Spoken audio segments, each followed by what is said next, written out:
Hi everyone, I'm Sara Nabil from the iStudio Lab at Queen's University, Canada.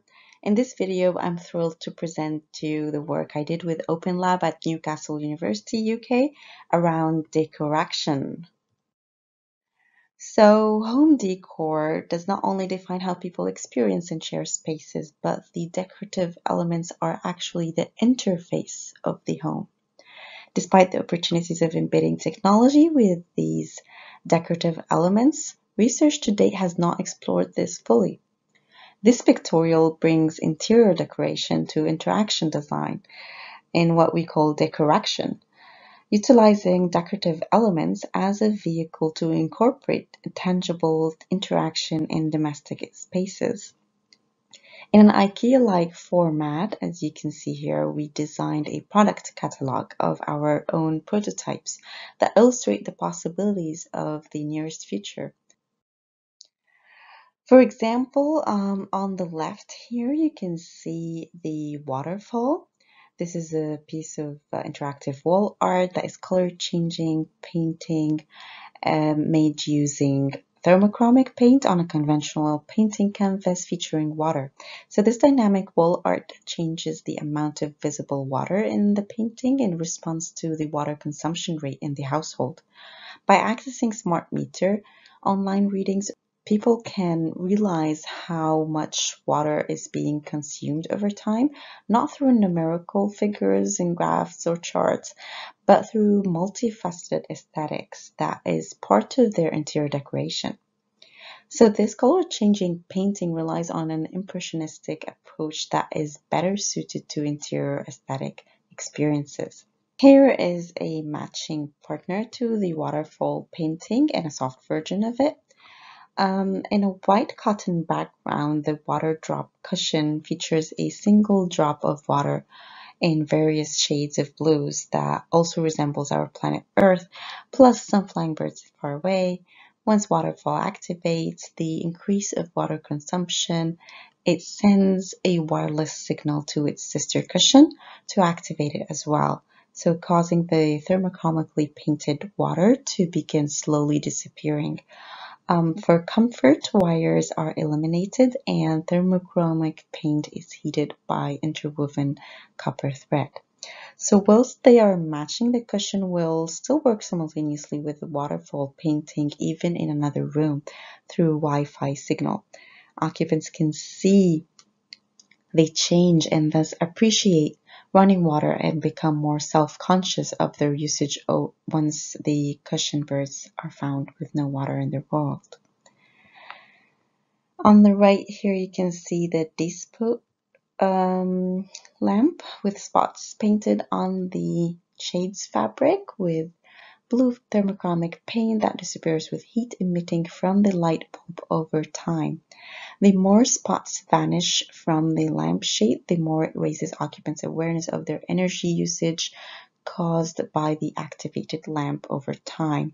It also has hidden spots of photochromic paint that only appear with direct sunlight from an adjacent window, emphasizing the brilliance of sustainable energy and solar power, urging people to rely on natural instead of artificial lighting. So on the chair, you can also see the Catalogue. So a shape-changing throw that actuates using shape memory alloy thin wire sewn to the inner layer of the fabric, causing it to not just contract, but causing its furry texture to swirl in wavy motions as if it is alive. The malleability of the SMA does not affect its softness, affordance, and texture. Put a lot of thought into how the throw would work. It comes in pairs, and one is activated when the other is stroked wirelessly through Wi-Fi. So stroke sensing is detected using sewn conductive fabric inside. In this sense, friends or family members can send tactile pokes that would display in their homes of their apart loved ones. The physical interaction could be perceived as being emotional and more sincere than touchscreen GUI apps and mechanical devices. However, the Decoraction catalog represents design qualities among and beyond the prototyped artifacts. So it's not about just the prototypes. It's about the format being a well-suited IKEA-like format, and emphasizing placement and context and materiality, and presenting achievable speculation of near future design, and a lot of other design qualities. You can see here another page of the catalog showing the convex shape-changing poof that has pressure-sensitive fabric layered underneath its top, detecting load, for example, of sitting, supporting feet, placing objects, things like that, and responding through a slow and gradual concaving on its side. Convex uses SMA, again, shape memory alloy muscle springs to contract its concavable side, reflecting the pressure exerted on it over time.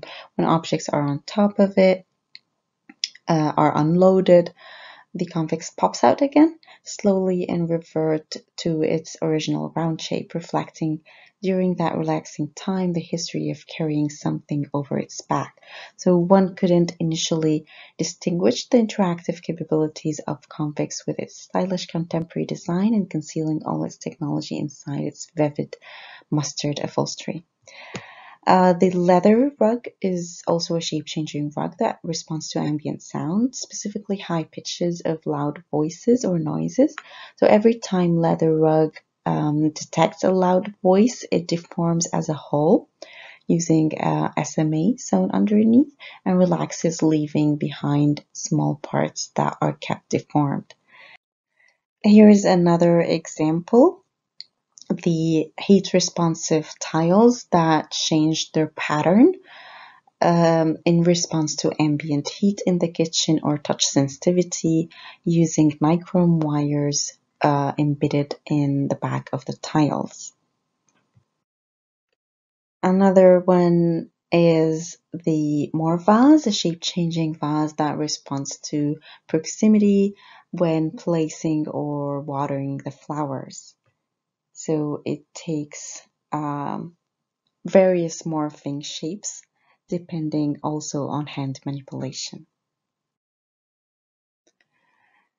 Another example here of another page in the Decoraction catalog is a curtain that changes its shape. It comes up and down with SMA springs, but unlike motor-driven curtains, here the tassels themselves are the sensors made out of conductive thread and sewn to the voile swag of the curtain, which is activated by shape memory wires.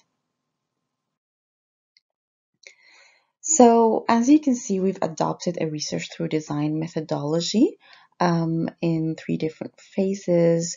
We've used critical making to reflect on the making and crafting of these prototypes, generating new knowledge and understanding by learning through making. Then we've used critical engagement and situated studies with participants, allowing them to evaluate these designs, some of these designs through use, reflecting on their interaction. Finally, to balance the blend between the roles of a thinker and a tinker, requiring tangibilizing these ideas, but also being aware to keep people safe. We used critical speculation in some of them, where design fiction allowed us to explore the play of possibilities in hypothetical scenarios and avoid causing any possible harm to users. Finally, some last thoughts on Decoraction. We have presented in our pictorial some of the behind the curtains of making these prototypes, along with some pages from our catalog that brings up the capabilities of longevity, temporal appearance changing over time, and use of in different contexts. But also, likely, we are aware and acknowledge the challenges of making and deploying such interactive home decor elements, raising issues about privacy and security and control, and leaving traces of people's presence if you have visitors or other scenarios that form less of a a utopian but more of a dystopian future. So thank you so much. We hope you have inspired you. Stay safe and creative.